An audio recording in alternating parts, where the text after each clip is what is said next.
दोस्तों आज हम देख रहे हैं कि हिस्ट्री ऑफ सी लैंग्वेज है ना। सी लैंग्वेज को बनाने के पीछे क्या लॉजिक रहा है ना। तो सी लैंग्वेज को जिन्होंने बनाया था वो डेनिस रीची ने बनाया था।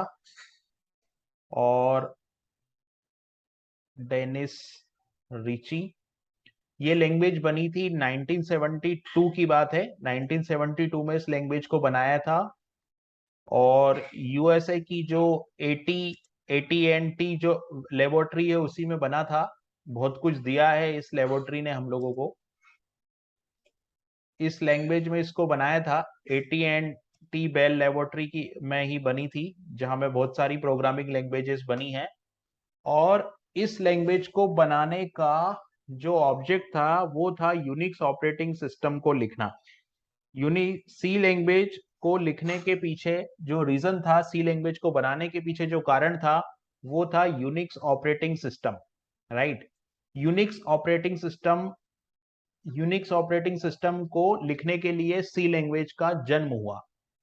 ठीक है। तो एक्चुअली यूनिक्स ऑपरेटिंग सिस्टम जो था, यूनिक्स ऑपरेटिंग सिस्टम में एक मशीन जो पीडीपी 7 सबसे पहले पीडीपी 7 नाम की एक मशीन थी जिसमें ऑपरेटिंग सिस्टम यूज किया जाना था। उसके बाद में इसी का जो एनहेंस वर्जन था वो पीटीपी 11, जो कि इससे लेटेस्ट वर्जन था।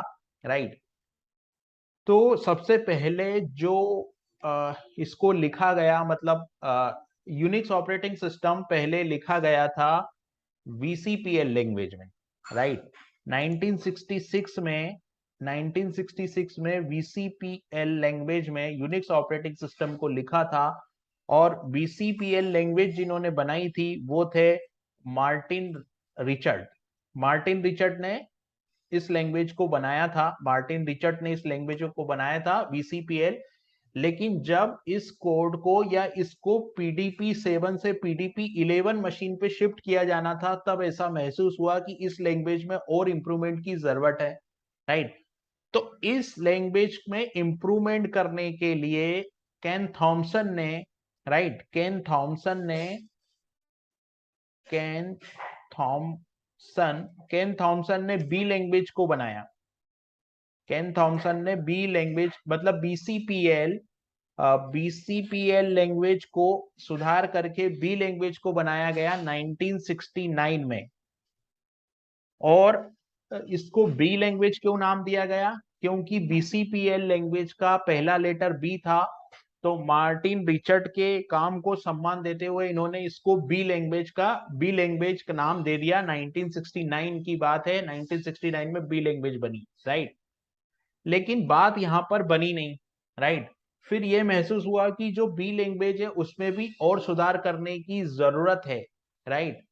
तो इस लैंग्वेज को अपडेट करके फिर डेनिस रिची ने 1972 में सी लैंग्वेज बनाई। और बी लैंग्वेज का बी के बाद सी आता है, इसलिए इस लैंग्वेज को नाम सी दिया गया। ऐसा बोला जाता है कि सी लैंग्वेज बनाने के पीछे क्या लॉजिक है। तो वो बात यह है कि जो केन थॉमसन ने जो काम किया था उन्हीं के काम को सम्मान देते हुए इन्होंने इस लैंग्वेज का नाम सी लैंग्वेज रख दिया। इसीलिए इस लैंग्वेज का नाम सी लैंग्वेज पढ़ा जाता है, ऐसा बोला जाता है। लेकिन सी लैंग्वेज के पीछे ये लॉजिक दिया जाता है। राइट। तो ये कहानी थी सी लैंग्वेज के पीछे। यूनिक्स ऑपरेटिंग सिस्टम को लिखने के लिए इस लैंग्वेज की रचना हुई। अब यहां पर आता है कि सी लैंग्वेज का करेंट वर्जन क्या है। तो C17, इसका करेंट वर्जन C17 है, जो कि 2018 में लॉन्च हुआ है। जो लैंग्वेज की जो वर्जन हिस्ट्री होती है उसके हिसाब से C17 इसका करेंट वर्जन है। तो ये थी हमारी हिस्ट्री सी लैंग्वेज की कि किस तरीके से सी लैंग्वेज को बनाया गया।